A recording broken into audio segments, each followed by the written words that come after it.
పశ్చిమ గోదావరి జిల్లా తాడేపల్లిగూడెంలో ఏబీవీపీ ఆధ్వర్యంలో హర్ ఘర్ తిరంగా ర్యాలీని నిర్వహించారు. 470 అడుగుల జాతీయ జెండాను విద్యార్థులచే ర్యాలీగా ప్రదర్శించారు. ఈ కార్యక్రమంలో ముఖ్య అతిథిగా ఎమ్మెల్యే బోలిశెట్టి శ్రీనివాస్ పాల్గొన్నారు. ఆయన మాట్లాడుతూ గాంధీజీ కలలు కన్న గ్రామ స్వరాజ్యం సాధించడానికి ఇటువంటి స్వతంత్ర దినోత్సవ వేడుకలు ప్రతి గ్రామంలోనూ ప్రతి ఇంట్లోని జరుపుకోవాలి.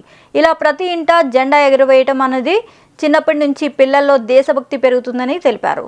కూటమి ప్రభుత్వంలో ప్రతి గ్రామంలోని జెండా పండుగ ఘనంగా నిర్వహించాలని డిప్యూటీ సీఎం పవన్ కళ్యాణ్ పిలుపునిచ్చారని తెలిపారు. 470 మీటర్ల జెండాతో ఇవాళ ఊరేగింపు స్టార్ట్ అవుతోంది. దీనికి దాతలు జెండా ఇచ్చిన దాతలు చలంచర్ల మాధవరావు గారు, దీన్ని ఆర్గనైజ్ చేసిన ఏబీవీపీ మిత్రులందరికీ కూడా ఉదయపూర్వ నమస్కారం.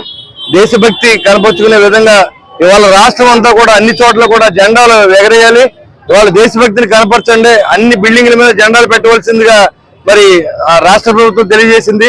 మరి మన దేశభక్తి తెలియజేసుకోవడానికి ఇది అవకాశంగా మీరందరూ మరి ఏబీపీ కార్యకర్తలు అభినందన తెలియజేస్తా ఉన్నా. ఇంత పెద్ద ఎత్తున జెండా ఊరేగింపు పండుగ పెట్టి జనంలో ఎవరిని తీసుకొచ్చే కార్యక్రమం చేపట్టినందుకు ఏబీపీ కూడా నా తరఫున స్వతంత్ర దినోత్సవ శుభాకాంక్షలు పట్టణ ప్రజలకి, ఆంధ్ర రాష్ట్ర ప్రజలందరూ కూడా మరి స్వతంత్ర దినోత్సవ శుభాకాంక్షలు తెలియజేస్తా ఉన్నారు.